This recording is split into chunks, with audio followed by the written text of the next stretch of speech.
Hello viewers, welcome back to my channel. আশা করি আপনারা সবাই খুব ভালো আছেন। চিংড়ি মাছের মালাইকারি এটা তো প্রায়শই আমাদের বাড়িতে বানানো হয়ে থাকে, কিন্তু এই গরমে চিংড়ি মাছের যদি দই চিংড়ি রেসিপিটা একবার দেখেন না, এটাই বানিয়ে খেতে ইচ্ছা হবে। খেতে দুর্দান্ত টেস্টি হয়। মালাইকারিটা একটু রিচ হয়ে যায়, কারণ মালাইকারির মধ্যে নারকেল থাকে।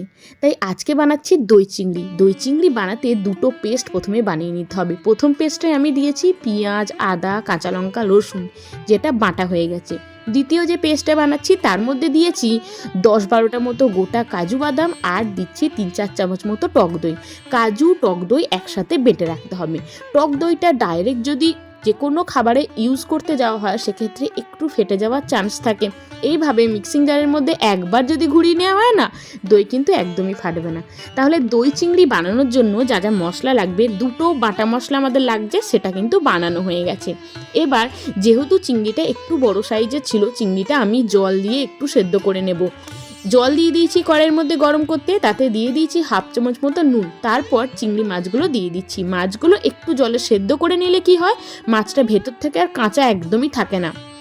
যেহেতু দই চিংড়ি বানাচ্ছি, দই কাজু বাদাম একসঙ্গে ব্যবহার করব, তাই খুব বেশিক্ষণ কিন্তু এই গ্রেভিটার মধ্যে মাছটাকে ফোটানো যাবে না, তল থেকে লেগে যাওয়ার চান্স থাকতে পারে। তাই এইভাবে মাছটাকে একটু সেদ্ধ করে নেব। কিছুক্ষণ মাছটাকে সেদ্ধ করে নিচ্ছি। মোটামুটি মিনিট 20 মতো মাছটাকে একটু ভালো করে ফুটিয়ে নিয়েছি। মাছটা কিন্তু একদম সেদ্ধ হয়ে গেছে, আর আমরা তো জানি চিংড়ি মাছ জলে ফোটালেই মাছের কালারটা একদম চেঞ্জ হয়ে যায়। ভালো করে কিছুক্ষণ টকবক করে মাছটাকে ফুটিয়ে নিচ্ছি। তারপর জল ঝরিয়ে ঠান্ডা করে নেব। ব্যাস, এবার মাছটা জল ঝরিয়ে নিচ্ছি। কড়াই পরিষ্কার করে আবারও গ্যাসের উপর কড়াই বসিয়ে দিয়েছি। আর আমি এখানে প্রথমেই দিয়ে দিচ্ছি গাওয়া ঘি। 1 চামচ ঘরে তৈরি গাওয়া ঘি দিলাম। এর সঙ্গে দেব সাদা তেল। পুরো রেসিপিটাই ঘি দিয়ে বানানো যায়, সেক্ষেত্রে ঘিয়ের পরিমাণ অনেকটা কিন্তু লাগে, কিন্তু ঘিয়ের ফ্লেভারটাও থাকবে আর অথচ অতটা রিচও হবে না। তাই ঘি আর সাদা তেল দুটো মিশিয়ে কিন্তু ব্যবহার করতে পারেন।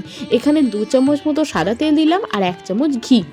ঘি সাদা তেল দুটোকেই প্রথমে ভালো করে গরম করতে দেব। এবার এই তেলের মধ্যেই চিংড়ি মাছগুলো একে একে কিন্তু ভেজে নেব। যেহেতু চিংড়ি মাছগুলো শুধুমাত্র নুন দিয়ে জলের মধ্যে সেদ্ধ করা হয়েছে, তাই জল থেকে তুলে নিয়ে ভালো করে জল ঝরিয়ে একবার ঘিয়েতে কিন্তু ভেজে নিলে ফ্লেভারটা দুর্দান্ত আসে। মাছটাকে দুপিঠে হালকা করে উল্টে পাল্টে একটু ঘিয়েতে ভেজে নেবেন, এতে কিন্তু ফ্লেভারটা আরও ভালো আসে। মাছগুলোকে এই 2 মিনিট থেকে 3 মিনিট মতো এদিকে হালকা ওলটপালট করে নিয়ে মাছগুলোকে তুলে নিলেই কিন্তু হয়ে যাবে।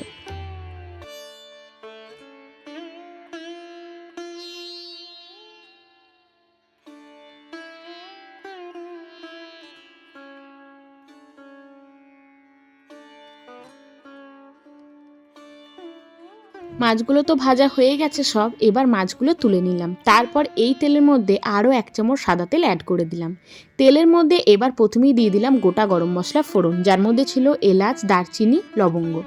এবার দিয়ে দিলাম প্রথম যে পেস্টটা বানিয়ে রেখেছিলাম, যার মধ্যে ছিল পেঁয়াজ, আদা, রসুন, কাঁচা লঙ্কা। এই মশলাটা দিয়ে তেলের মধ্যে বেশ কিছুক্ষণ কিন্তু কষাতে হবে। যেহেতু আদা, পেঁয়াজ সব কিছুরই একটা কাঁচা ফ্লেভার আছে, যতক্ষণ না পর্যন্ত সুন্দর তেল ছেড়ে দিচ্ছে ততক্ষণ কিন্তু এটাকে ভেজে নিতে হবে। পেঁয়াজ বাটা দেওয়ার এটাই কারণ, গ্রেভিটা কিন্তু খেতে বেশ ভালো লাগে।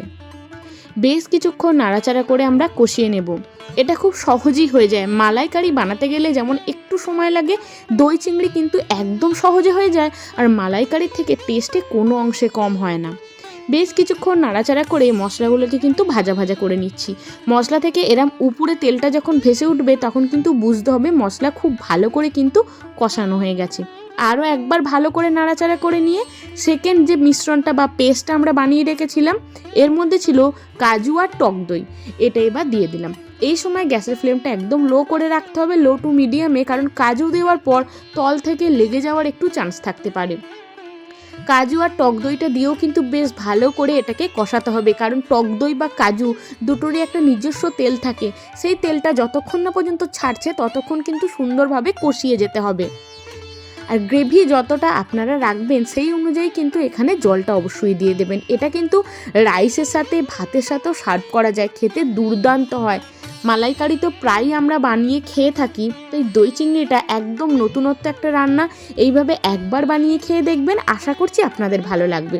আমি গ্রেভিটা একটু রাখবো, তাই যে বাটিতে আমি টক দই আর কাজু বাদাম বাটাটা রেখেছিলাম সেই বাটিটা ধুই হাফ বাটি মতো জল এখানে অ্যাড করে দিয়েছি।